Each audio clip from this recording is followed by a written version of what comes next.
2 Timothy chapter 3 verse 6 and 7. For among them are those who creep into households and capture weak women, burdened with sins and led astray by various passions, always learning and never able to arrive at a knowledge of the truth. Last week we looked at the profile of false teachers from the previous verses.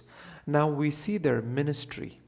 They are master deceivers, and we see here that their victims were women who were weak in their knowledge and awareness.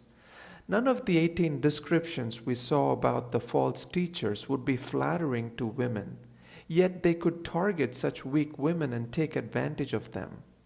It is common for false teachers to target people whose faith is weak, as they are more vulnerable to false teaching.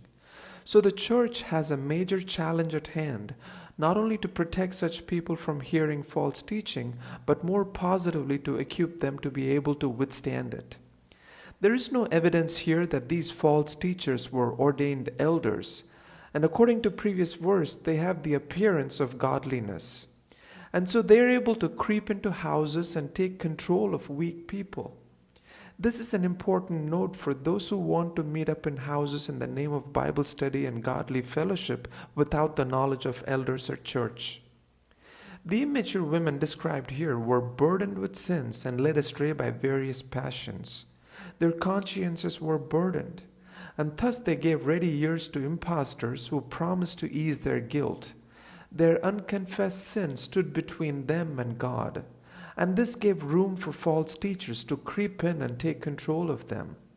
And it says in verse 7, always learning and never able to arrive at a knowledge of the truth. The reason they cannot arrive at the knowledge of the truth is because they are not taught the truth by these false teachers. They are mentioned as always learning, but clearly they are not learning truth as they are not taught any truth. May God grant us the wisdom needed to be on guard against such people with evil motives. Have a blessed day.